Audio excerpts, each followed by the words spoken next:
আমরা স্কুল যাবো, এদিকে তো একটা বাঁশের কি বলে ঝাপা ছিল, ওই টাইপের ছিল যে ওটা তুলে নিচে নৌকাও নাই, যে এখন আবার ঘুরে ঘুরে স্কুল যেতে হবে, স্কুলে যাবেন।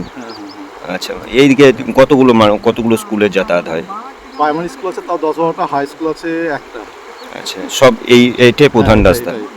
আচ্ছা, কি চাইবেন, কি বলবেন? এই যে অবস্থা তো বলছিল 2 বছর আগে থেকে একদম পার্মানেন্ট ব্রিজ হবে, মানে ছোটখাটো ব্রিজ হবে, তা আজও তো হয়নি। আচ্ছা, এখন কিভাবে এই যা সমস্যা, এখন কি করবেন? ঘুরে যেতে হবে হাই রোড দিয়ে। কতটা ঘুরতে হবে? 15 কিলোমিটার। কি বলবেন, এই আপাতত সমস্যার সমাধান কিভাবে করা যায়? নৌকা বা যেটা আমাদের ছিল বাসের কি বলবো, বাসের ওগুলো কি বলে, মঞ্চ টাইপের করা ছিল, ওইটা দিয়ে যেতাম।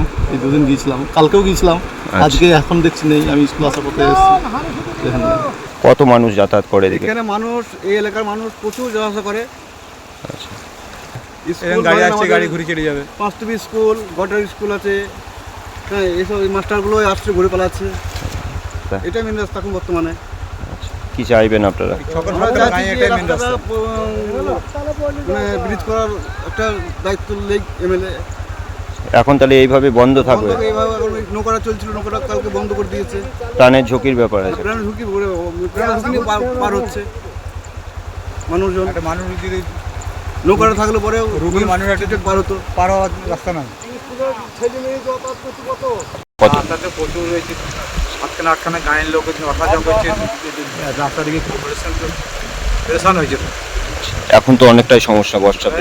এত লোক পেরেশান হয়েছে, বুঝলে কিছু বোঝানো যাবে না। কতদিন হলে এই জলটা বাড়া? জলটা বাড়ছে তো, কতদিন বাড়ছে তো, আর 5-6 করে জল। নৌকা চলছিল, নৌকা ঘাটটা বন্ধ করে দিল। স্কুলে যারা যাতায়াত করছে তাদের তো যাতায়াত বন্ধ। তাদের প্রচুর সমস্যা হয়েছে। কি চাইবেন এলাকার বাসিন্দা আপনি? এলাকাবাসী চাইছে এখানে একটা ব্রিজ হওয়ার কথা ছিল, সেই ব্রিজটা হচ্ছে না। সেটা আই হবে, কালে করে কাটাইছে। পারছি না তো, আমাদের আজকে সিএল হয়ে যাবে। আচ্ছা, যেতে পারছি না, কি করে যাবো? কোন স্কুলে চাকরি করেন? গড্ডা গুটিকেশ্বরী সরকারি বিদ্যালয়। হ্যাঁ। আচ্ছা, কি বলবেন এই সমস্যাটার জন্য? নৌকাটা যে তাড়াতাড়ি নামে সেটা ভালো হবে, নৌকাটা তাড়াতাড়ি নামানো হয়। প্রতি বছর এরকম সমস্যা হয় নৌকা নিয়ে, এটাকে একটা পার্মানেন্ট একটা সলিউশন দরকার। স্থায়ী কোনো ব্যবস্থা হচ্ছে না? না, নৌকাটা এরকম প্রায় এরকম মানে হঠাৎ করে বন্ধ হয়ে যায়, তারপর এসে শুনি যে থানা থেকে কি বন্ধ করে দিয়েছে। এটা কেন হয় এটা বুঝতে পারি না, আমাদের খুব অসুবিধা হয়। আচ্ছা, এখন কিভাবে যাবেন? এখন কী করে যাবো? এখানে তো যেতে পারবো না, আর এখানে নামলেই তো হাত পা ভেঙে যাবে যদি পড়ে যায়।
ভালো